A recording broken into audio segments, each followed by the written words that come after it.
Здравейте, казвам се Лъчезар Апостолов и съм главен редактор на списание Камиони и член на международното жури Камион на годината. А тук до мен е Кристиян Гьорев, търговски директор на Ford Trucks за България. Здравейте! Днес тестваме новия флагман на Ford Trucks, Ford Max генерация 2. В него, освен новия двигател EcoTorque генерация 2, имаме и нова предавателна кутия с 16 степени и овердрайв предавка. В камиона са приложени редица мерки, свързани с аеродинамиката, за целта на които и какви са те, ще ни каже повече господин Гьорев. Тези промени са свързани с икономията на гориво и с тях целим да намалим разхода на гориво до 12% спрямо предишния влекач. Тестовете от клиенти декларират, че дори може да се постигне и още по-добро представяне. Нещата, които са променени по аеродинамика, са свързани с някои дефлектори, които са на предните фарове, камерите, както са вече са въведени и в Ford, дефлектори на предното стъкло, които отвеждат въздушната струя по по-максимален начин, активна предна решетка, която затваря притока на въздуха и увеличава аеродинамиката на автомобила. Съответно, тя се активира, когато двигателя има нужда от охлаждане и се затваря, когато това не е необходимо. А сега нека се насладим на този прекрасен камион. И нека да го видим какво може на пътя.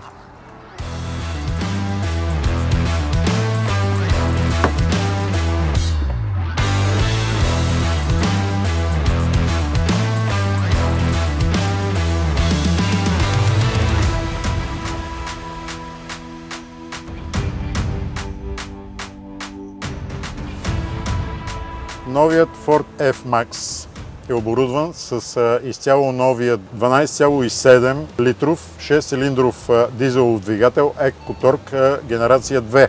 Той е с максимална мощност 510 конски сили при 1800 оборота в минута на коляновия вал и максимален въртящ момент 2600 Нм в оборотния диапазон от 1000 до 1400 оборота в минута на коляновия вал на двигателя. Двигателят е съчетан с новата 16-степенна предавателна кутия с 16 предни и 4 задни предавки, като последната предавка от предните е овердрайв и позволява движение на камиона с висока скорост при максимално ниски обороти на двигателя, което съответно допринася за горивната ефективност. Другото, което прави впечатление, е комфортната возия и комфортният интериор.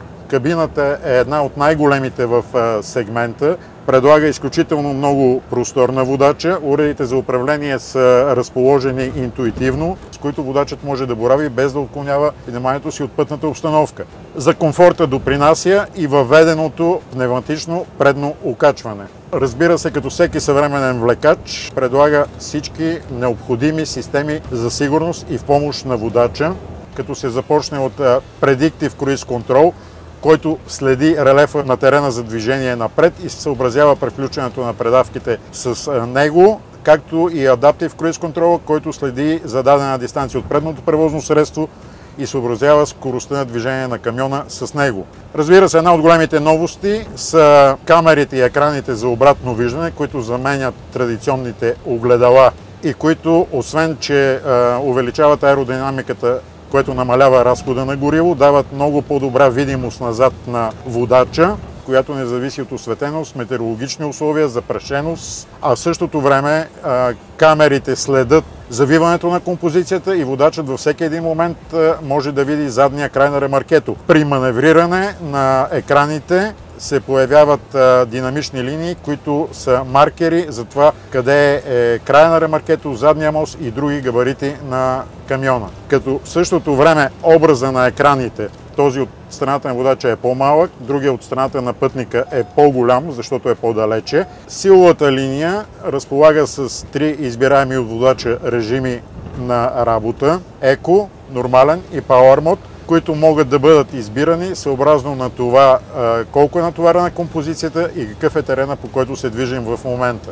Характерното е, че екорежима ограничава максимално възможната скорост за движение на камиона на 85 км в час. За лекотата на управление и подобряване на изживяването при шофиране допринасят и трите избираеми режима на кормилното управление – City, Normal и Highway. Както показват наименованията им, при City волана е най-лек и това допринася за улеснено маневриране при ниски скорости в градски условия. Normal е нормален режим за движение в междуградски условия, когато волана е с нормална твърдост, а Highway е предназначен за движение при магистрала на максимална скорост, когато воланът е най-твърд и по този начин се предотвратява излишно криволичене на композицията.